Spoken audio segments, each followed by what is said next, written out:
You all ready to join me today in our trip to outer space? Yeah. Albert Shivers. The Matrix doesn't have him. That's very true. Come along quietly or not. They don't have to like it, but they're gonna see what happens. Goodbye, wimps. And now, without further ado, from Albert Shivers. The general concept is that creativity flourishes in an atmosphere of freedom.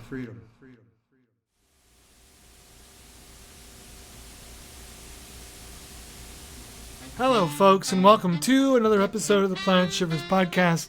I am Albert Shivers, and this is going to be the second Planet Shivers Roundtable. The first Roundtable was episode 40. If you haven't checked it out, I recommend you go back and listen to it. That one, we spoke for a while, and I gave you the whole damn thing. This time, I'm going to work it a little bit differently. A lot of great stories were told on this episode of the podcast, and I feel that each story has the strength to stand on its own. I also don't want all these great stories to cancel each other out. You know, you go from one story to the next, and the ones you heard initially can get lost in the shuffle. I don't want that to happen. So here's the plan. I'm going to divvy this roundtable up into a handful of episodes, and then eventually, I'm going to give you the whole damn thing. Boom. All over 2.5 hours of recording, and there'll be lots of little in-betweens that aren't featured in these shorty episodes. So you'll get extra content and be able to hear all these stories again with their original flow. In the last roundtable, we had 4 or 5 people. Well, it grew. Here's who's on the bill for this roundtable. First of all, back again after a while, Isaac.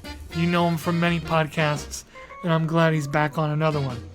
His brother Sam. Now, Sam jumped in a little bit on the original roundtable, and he was part of the Dick Gregory episode, maybe about 5 or 10 episodes ago.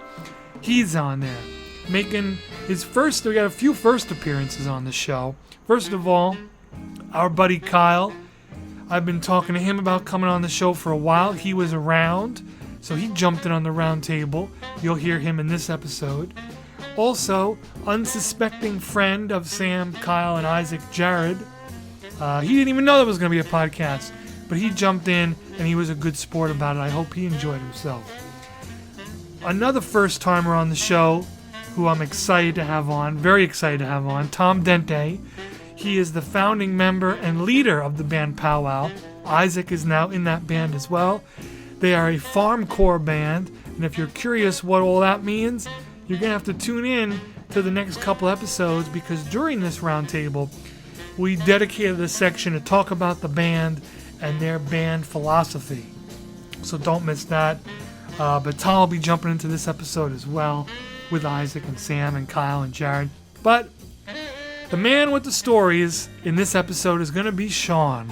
Sean was involved in the first roundtable, and he's back for this one.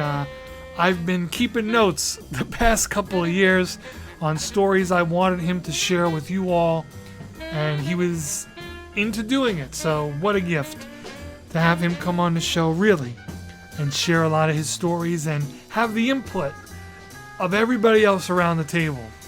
So you're going to hear a lot of cool things and a lot of stuff you'd never heard before. And that's a lot of the focus of this episode. Sean has a Marx Brothers story for you all that I don't think anybody knows. He had told me this story many years ago, and after that, I jumped online, started looking it up, doing research. I have a few Marx Brothers connects, because I know people in Marx Brother places, and they didn't even know this story. They had no clue this happened. So you are about to be on the cutting edge of Marx Brothers and old Hollywood history. And I'll leave it at that because I don't want to ruin it.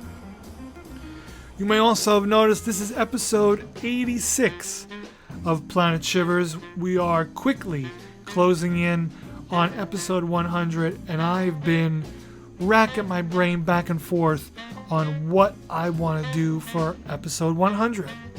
There were tons of possibilities, and I sifted through a lot of different ideas, but I finally landed on one, and I want to tell you a little bit about it. I don't want to give too much away.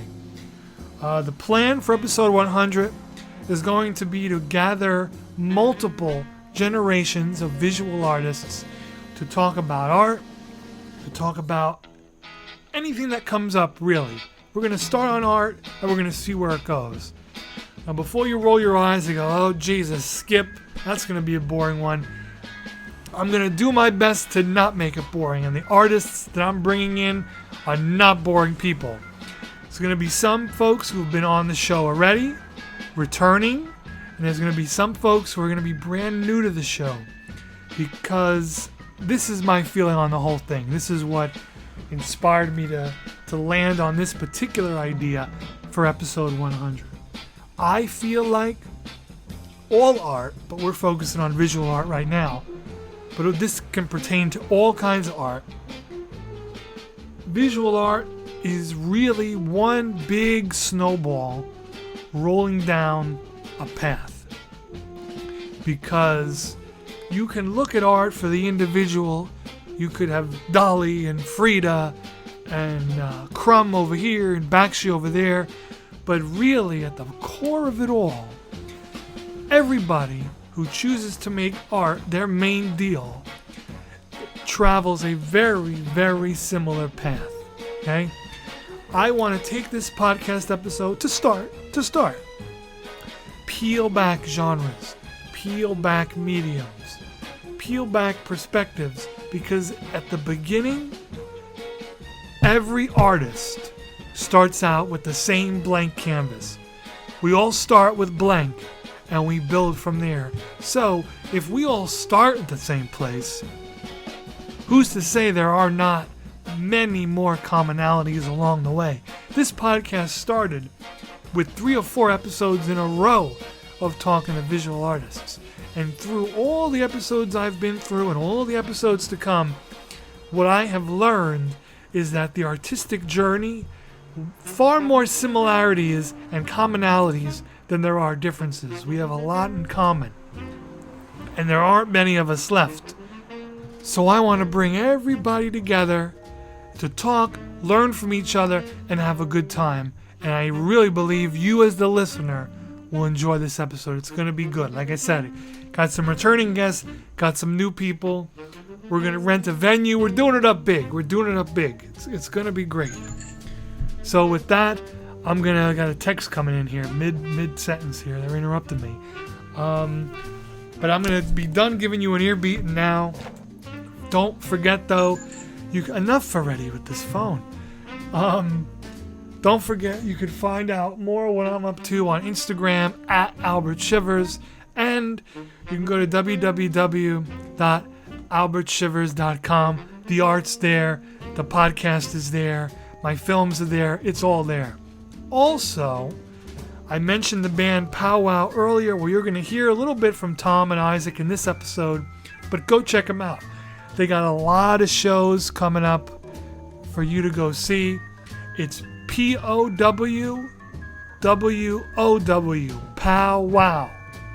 Spell it like it sounds. Look them up on Instagram, Facebook, online. They're great and they're unique. And that's another thing that's dying these days. But I'm going to get off my soapbox. Thank you to everybody who came on. Sean, Tom, Isaac, Sam, Kyle, Jared.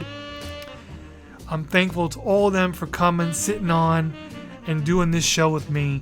Every one of these episodes is a gift, more than I even realized at the time. Because let me tell you all something. In the future, 10 years from now, 20 years from now, you're going to remember the big things you did, but all the little things, just sitting around talking shit with your friends, that's what you're going to miss the most. And when I do these roundtables, that's what I hope to capture. It's a little contrived because we're there with a plan. But in the end, it'll give me and everybody involved the memories of when we were sitting around talking and the microphone wasn't recording. So when you're all sitting around with your friends, think about it a little deeper and try to remember the moment, because believe me, that's the things you don't think about in that moment because you're living in the moment. That's what you're going to miss the most. So enjoy it while it lasts. All right, now that's enough. Check out the Facebook, the Instagram pages, and I hope you enjoy this episode of Marx Brothers, Dead Elephants, and Dionysus. Oh, and one more quick thing. This is a microphone planted in the middle of a literal round table. You have glasses clinking, food and stuff being passed around, cigarettes being rolled. You are at the table with us. So you're going to hear all these other things in the background too, and the audio levels are going to change as we go. So this thing isn't going to be squeaky clean the whole way through, and that's exactly how I want it. Come and eat at Alberta's Pizzeria, the only place for authentic Italian Jewish cuisine, home of the only Grandma Yetta pie, the best kosher pie this side of the Wailing Wall. Plus, we cater birthdays, sweet 16, bar mitzvahs, bat mitzvahs, baptisms for the goys, and we offer free sausage topping for any bris. Alberta's Pizzeria, pizza you'll want to eat everywhere.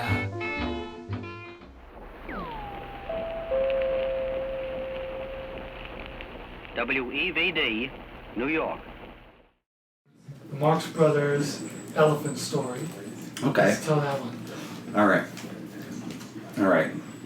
My brain's not fully functional right now, but I'm going to do my best to excavate what I remember from Okay, this we story. can pick another story too. No, we take I want to know that who the one. Marx Brothers are first. Foremost, who is that?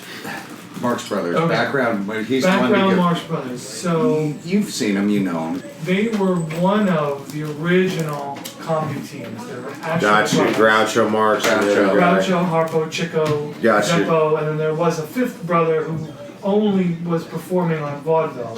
So they all started on vaudeville. Eventually, their act got so popular that they moved to Broadway, and then those Broadway plays got put on a film. Gotcha. And you had things like coconuts, duck soup, animal crackers. What year? This is starting in their Late first 30s? movie. Their first movie was 29, No shit. 28. Okay, yeah. Coconuts, and they made movies into the early 50s. Wow. But by the early, so Zeppo was only in the first hunk of movies. Then he dropped out and became their manager. Then it was just three. So these are OG motherfuckers. Definitely. Yeah, cool. And they were Is that green beans? they were in Hollywood. They were in the nucleus of Hollywood. And you got a story about these guys. Oh, yeah. Oh, I can't wait. I Well, don't remember it. the first thing I'm going to do is tip my hat to my Uncle Dave, who, when I was 13 and I was staying with him in California, took me to Balboa Theater and brought me to see a Marx Brothers marathon at like 10 or 11 o'clock at night. And I think we saw coconuts, and I know we saw duck soup, because I remember the girl sitting in the canoe going, what was she saying? She was trying to like get the plans for the football plays or something. Yeah, so that is horse feathers. Okay. That's the football one. That's not duck soup. Okay, Duck good. soup is the war one. Anyway, I was subjected to the Marx Brothers, happily, by my uncle. But anyway, moving 20 years forward, what happened? I had to get a job, and I got a job, and it was with this company called Buyglass.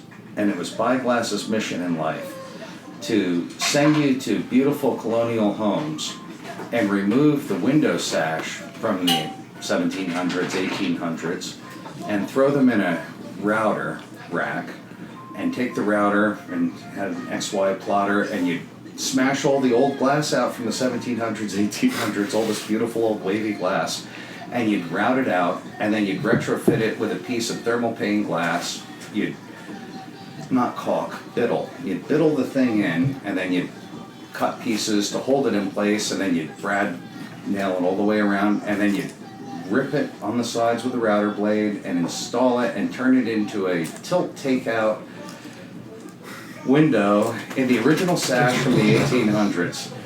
I know this is boring, but this is spyglass. You're painting a picture. That's crazy. Painting the picture. So this is leading up to the Marx Brothers.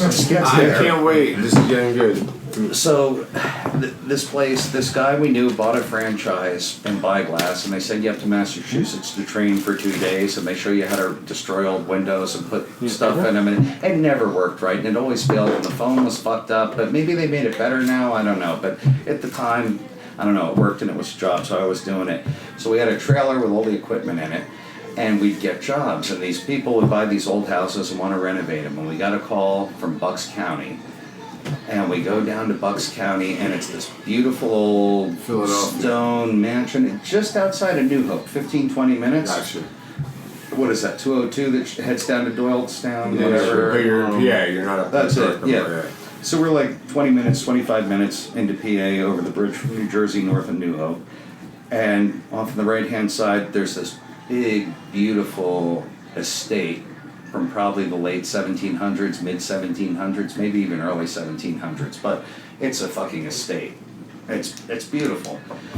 Probably 15 or 20 acres, which is a lot there in Bucks County, that close to where. So they're doing the full renovation. They've got everybody in there. They've gotten the place. They're doing everything, and they see Byglass on. I think it was this old house, and so they call up the local faction of Byglass people, and it was our company. So I was just a lackey, but I wasn't a lackey. I was doing 2 windows a day, just like the guy running the trailer. Anyway, I won't even go on about all the bullshit of it. But we hook up the trailer and we take it down to the property and lock it in there. This place had like 50 windows in it. It was a pretty big place. Beautiful old windows, beautiful wavy old glass. So we're ripping out the windows and we're there, and it's the middle of the summer, and we're sweating, and we're in the trailer, and there's lead dust flying everywhere, and we're like 6 or 8 inches deep in broken glass in the trailer, which you'd sweep out and get rid of eventually. And it was just a fucking shitty nightmare of a job. You get good at handling big piles of broken glass quick though. But anyway, that's going on. And then we start talking to the owners of the place are there one day. And we hear this story from them. And the people back in the 30s that owned this house were friends with the Marx Brothers. I don't know which ones, but I'm sure Groucho was involved and Harpo was probably involved. Is Harpo Harpo was the horn? Yeah, the mute.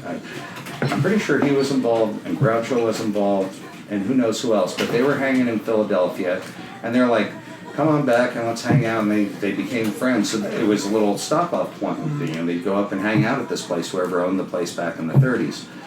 And they were friends, and they would have raucous fucking awesome parties there because they all had money and they were doing stuff, and it was that time, which was Depression. But I guess if you're the Marx Brothers in the 30s, it's not depressing. There's no depression isn't happening for the Marx Brothers. It's rather fun. So, as a joke, this is fun. As a joke, apparently, they were hanging in Philadelphia one night, the Marx Brothers, and they hear that a giant elephant, they're all giant, an elephant at the Philadelphia Zoo, which was cooking back then, I guess, falls over dead. The elephant's dead, and they're like, let's fuck with him. So they get whatever you would transport a dead elephant on at like, the middle of the night, whatever it is, the afternoon, and they load the dead elephant onto a flatbed.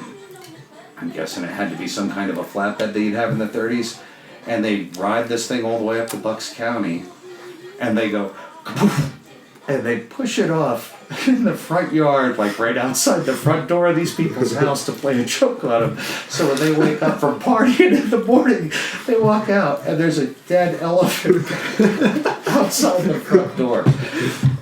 And we're like, holy fuck, that really happened? They're like, yep, and it's buried right there. No shit. Really? So they dug a hole. They're like, what the fuck do we do with it? Yeah, it was the first thing I'm thinking. It's a lot of deadness. And they scoop out a big hole right there. They push the elephant into it, and they bury it, and they guess the elephant's still sitting there in Bucks County, in the front yard of this house. And then it's the Marx Brothers story. Dig that thing up, man. Now, we could. It's too fucked up to make up. Not only that, but knowing what I know of these brothers, That's is what I that wanna is know. exactly The the kind of kind of things thing they That's would how they do. roll. And when you think about, okay, what's the logistics? How are they going to get an elephant from Philly to this place? They got money.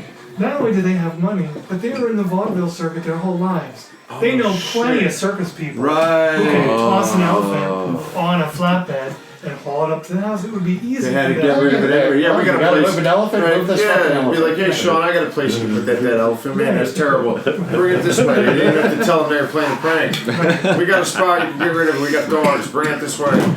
So that's great, dude. So I heard this story when I was maybe 29, 28, and that's as much of it as I recall right now. But if it isn't out there, that's a good one to have out there. Remember, hire the handicapped, but don't let them take your rectal temperature. I think it's Dionysus, but Alexander the Great rolls into town, and everyone's like, oh, and they're all bowing before him. And Dionysus has this thing at the time where he's just like, also needs this cup to drink out of, but then he's like, I don't need the cup, I'm just going to use my hand to drink out of the fountain. And he's just wearing rags, and he's living there in front of the fountain. And Alexander the Great rolls in, and everybody's like, oh, and they're all bowing before him. And Dionysus doesn't bow, and he doesn't do anything. And I think this is him. I might have the name wrong. If so, I fucked up. But I think that's who it is. Anyway, he rolls up to him, and he doesn't do anything. And he goes, is there anything I can do for you? And he looks up at him and goes, yeah, you're blocking the sun. Can you move a little bit to the right? And Alexander the Great's like, you and I are the only two free people in this land. Because he recognizes that he doesn't give a fuck. I think I've heard that story, and I think it might be Socrates. But he was Greek, wasn't he? It was the cynic. I think it's Dionysus. I know the name. It was one of the cynics, right? It's not Socrates. I know the name, but I can't think Was of he it. the guy that got the turtle dropped on his head by an eagle? He Maybe? lived with the dogs. He was the cynic. He started the cynic philosophy because he was of the dogs. I'm not familiar. I know the story. It's No, you can't. No, figure it out. This guy's got a fine command of the language. Diogenes. It was Diogenes. Diogenes, thank you. That's why Dionysus would be something. I've heard that I one knew there was a before. D. Yeah, and I was like, I dropped philosophy after a week when I heard that story. Well, folks, there you go. A little taste of the last big roundtable recording for the podcast. And there's going to be a lot more parts coming in the future. I want to thank Tom, Isaac, Sam, Jared, and Kyle, and especially Sean for jumping in on this episode and sharing some stories and some conversation. I hope you all felt like you were sitting at the table with us. That's the vibe I'm going for. Don't forget to check out all major podcast platforms for more episodes of the Planet Shivers podcast, as well as Instagram at Albert Shivers to check out what I'm doing. Also, look up the band Powwow on Instagram and Facebook. That consists of Tom and Isaac and a couple other great musicians. Check them out. And if you want to find everything that I'm up to, go to www.albertshivers.com. There you got the films, you got the podcast, you got the artwork, everything in one spot if you feel like it. I'm not forcing you. Until the next episode, take care of yourself and take care of somebody else. Goodbye, wimps.